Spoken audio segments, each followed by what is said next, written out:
Sir, आज हम गरसाना के भगत सिंह नगर के अंदर पहुंचे हुए हैं गुरबचन सिंह जी के घर पे।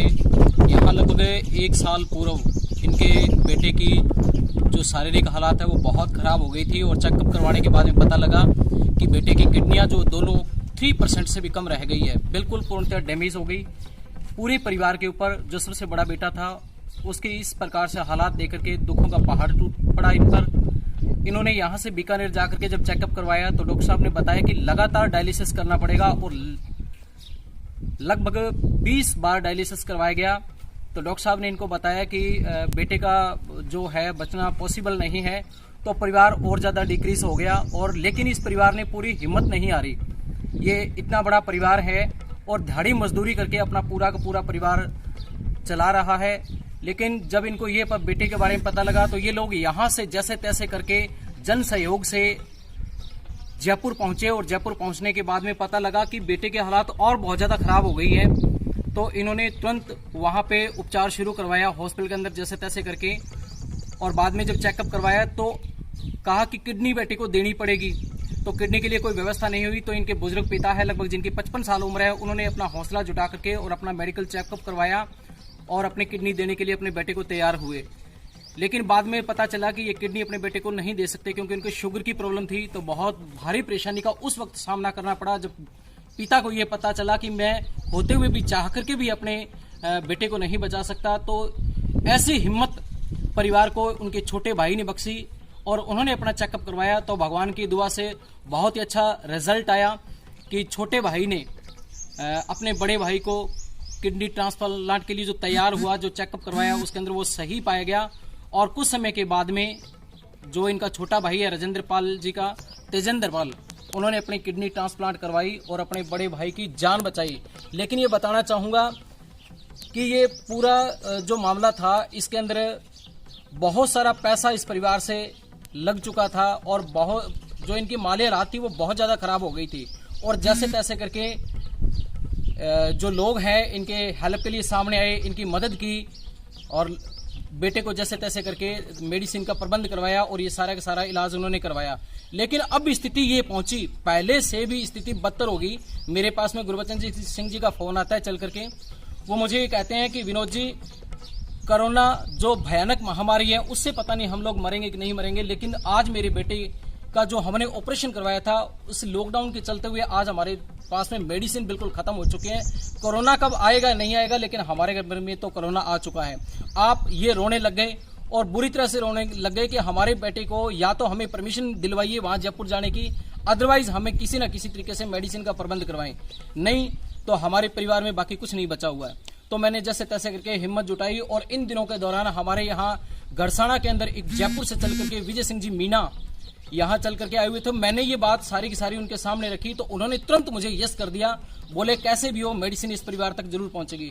तो मैं इस बात के लिए पूरा का पूरा तहे दिल से हार्दिक आभार करना चाहूंगा हमारे पूरे भगत सिंह नगर की ओर से, गरसाना की ओर से, कि हमने एक छोटा सा निवेदन विजय सिंह मीणा जी को किया तो मीणा जी ने तुरंत प्रभाव से बिना सोचे समझे जयपुर बात की।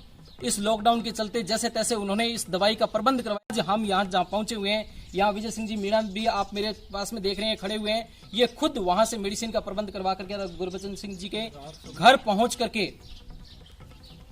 राहत समूह गरसाना के द्वारा आज इन्होंने इनके अथक प्रयासों से और इनकी पूरी टीम ने, जैसे परविंदर जी सर हैं, सुबोध जी हैं, गोविंद जी हैं, पूरी जो राहत टीम की जो टीम है, इन्होंने मिलकर के प्रयास करके विजय सिंह मीणा जी के नेतृत्व में और संकल्प लेकर के आज जो दवाई यहाँ पहुंचाई है। मैं एक बार पुनः इनका पूरी की पूरी टीम का, राज समूह गरसाना का और विजय सिंह जी मीणा का और उनके नेतृत्व में काम कर रही पूरी टीम का तहे दिल से पूरे भगत सिंह नगर की ओर से मैं हार्दिक स्वागत करता हूं और उम्मीद करता हूं कि आगे भी इस प्रकार से अगर कोई परिवार हमें मिलता है तो हम इस प्रकार से अन्य परिवारों के साथ में भी जुड़ करके रहेंगे। ऐसा मीणा जी ने पहले भी मुझे ये बात के लिए आगाह कर दिया था। तो मैं एक बार पुनः हार्दिक धन्यवाद, हार्दिक आभार मीणा जी का। समूह गरसाना एक ऐसा माध्यम विजय भाई साहब ने क्रिएट किया जिसके माध्यम से हम लोग गरसाना में पिछले 22 मार्च से लगातार भूखे को भोजन पहुंचाने का जो लक्ष्य लेकर हम चले उसके माध्यम से लगभग 2000 लोगों तक हम लोग राशन किट का वितरण किया और आवश्यकता अनुसार जो जरूरी चीज़ें हैं दैनिक जीवन की जो लोगों को उपलब्ध नहीं हो रही थी उसके लिए राहत समूह लगातार प्रयास कर रहा है और आगे भी ये प्रयास जारी रहेगा। इसी बीच में हमें पता चला कि एक गुरबचन सिंह जी धक्का-बस्ती में रहते हैं भगत सिंह नगर में, उनके घर में उनके बच्चों को किडनी ट्रांसप्लांट की वजह से दवाई की प्रॉब्लम आ रही थी। तो लॉकडाउन में राहत समूह ने प्रयास किया और वहाँ जयपुर में किसी माध्यम से SMS से दवाई लेकर BPCL के श्री विजय जी नागपाल हैं, उनसे विजय जी मीणा ने संपर्क किया और वहाँ से दवाई लेकर एक ट्रक के माध्यम से अनूपगढ़ पहुंची और अनूपगढ़ से हमारी टीम के साथ ही जाकर उस दवाई को लेकर आज यहाँ पहुंचे हैं। ये दवाई इस परिवार के लिए एक कारगर इलाज सिद्ध होगी। इस बच्चे की जीवन के लिए हम परमपिता परमात्मा से लंबी दीर्घायु जीवन के लिए परमात्मा से अरदास करते हैं कि बच्चा लंबी जीवन जिए और राहत समूह इसी तरह आगे काम करता रहेगा। और हमें आशा ही नहीं पूर्ण विश्वास है कि गड़साना का लोग भी हमारा इसी तरह सहयोग करेंगे और आसपास के क्षेत्र के लोग जो बुद्धिजीवी लोग हैं वो इस मुहिम में हमारे साथ जुड़कर इस मुहिम को और आगे ले जाने का प्रयास करेंगे।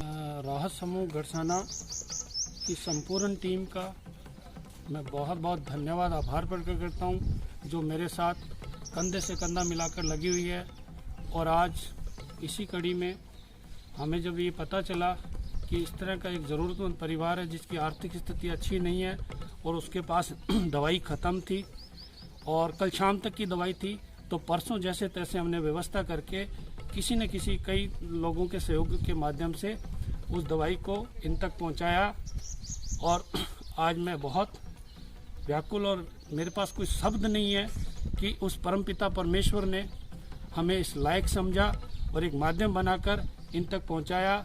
मैं सिर्फ उस परमपिता परमेश्वर से हाथ जोड़कर यही विनती करता हूं, हे परमपिता परमेश्वर, आप ऐसे जो भी परिवार हों उसके लिए हमें हमेशा माध्यम बनाए और हमें ये सौभाग्य दें। इससे ज़्यादा मैं कुछ नहीं कह सकता।